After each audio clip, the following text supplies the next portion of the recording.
E aí, tudo bem? Este é o Música Sem Segredos, um quadro que a gente está estreando agora, para tirar dúvidas de você sobre música ou sobre técnica vocal, mas enfim, música em geral. Como é que eu posso ajudar vocês? Então, hoje eu peguei 3 perguntas que foram feitas lá no Instagram, né? Mas a partir dos próximos, a gente vai fazer um desses por semana. Eu vou responder as dúvidas que vocês tiverem, que vocês deixarem aqui nos comentários. Então, a dúvida que você tiver sobre música, qualquer coisa sobre técnica vocal, deixa aqui nos comentários que no próximo eu posso pegar um dos seus comentários para responder, tá bem? Hoje a gente vai ver 3 coisas. Como é que funciona de fato a respiração no canto? Por que vai barriga para lá e barriga para cá? Como que se faz segunda voz? O que é segunda voz? E se o maestro precisa tocar todos os instrumentos para ser um maestro? Então, vamos para a primeira pergunta. Como é que funciona de fato a respiração no canto? Por que quando o ar vai para dentro, a barriga vai para fora? Quando o ar vai para fora, a barriga vai para dentro? Por quê? Como é que... Você já parou para refletir? Como é que o ar entra para dentro de você? O ar está aqui fora, ele vem. Como é que ele vem? É como se fosse uma seringa. Como se fosse... Vou pegar uma seringa para ficar mais claro. Ó.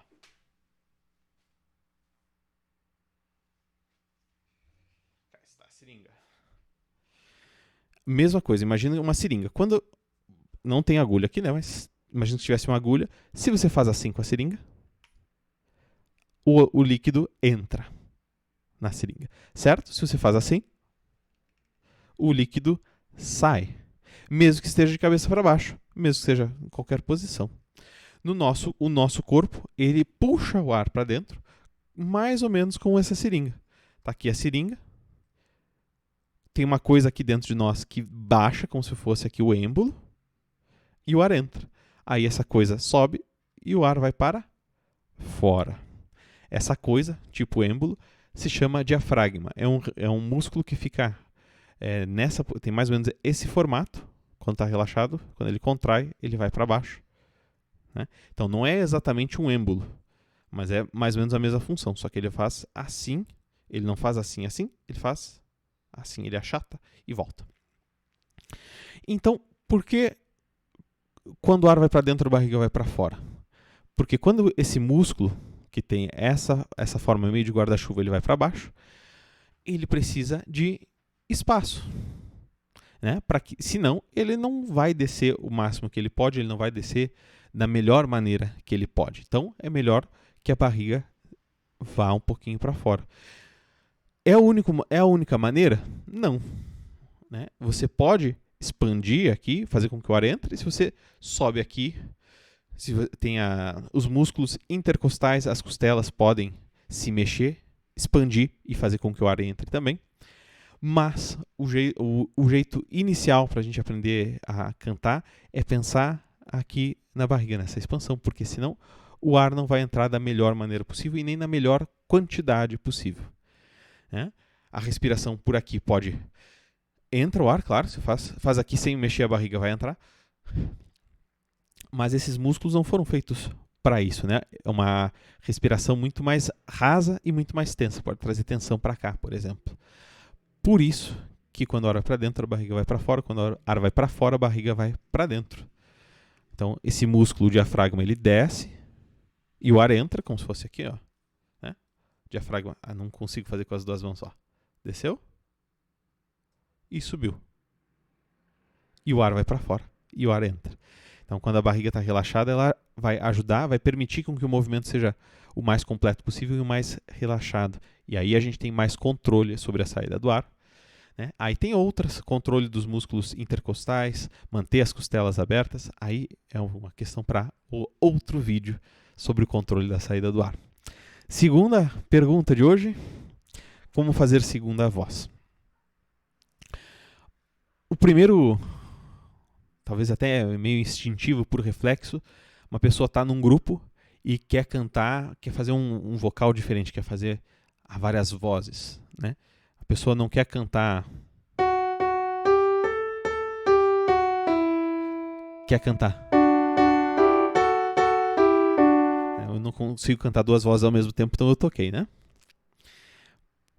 duas pessoas ou mais cantarem melodias diferentes numa mesma música para ficar mais bonita. Então, normalmente isso se chama, quando você faz de maneira improvisada, de fazer uma segunda voz em uma música.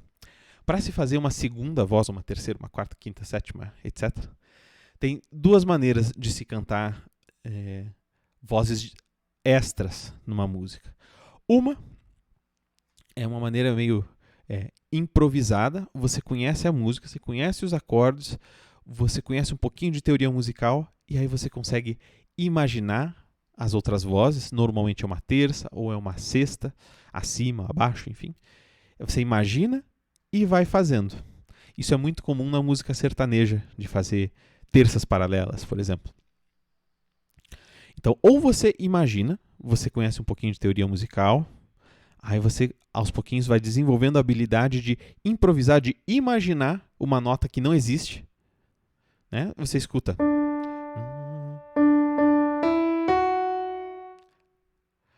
Você escutou isso? E canta. Viu? Eu toquei uma nota e cantei outra. Né? Mas porque eu entendo teoria, eu consigo imaginar as notas. Mas isso vem com muito tempo. Né? Quando você está começando, é muito difícil imaginar essas notas. Então, o que é melhor para se cantar uma segunda voz? No início, né? Tem dois métodos. Esse improvisado que eu falei, você tem que saber um pouquinho de teoria, desenvolver o teu ouvido para imaginar uma nota que não existe na música, criar essa nota. E a segunda maneira é alguém cria essa melodia para você, você aprende ela, decora e canta ela como se fosse a melodia principal. Né? Num coral estruturado, é assim, tem uma partitura, cada voz tem uma melodia. Você aprende aquela melodia e vai cantar aquela melodia. Isso é muito mais fácil do que você ter toda a bagagem de teoria musical, todo o treino para conseguir imaginar uma outra melodia e cantar essa outra melodia que você imaginou. As pessoas que conseguem fazer isso é porque elas tiveram muita prática.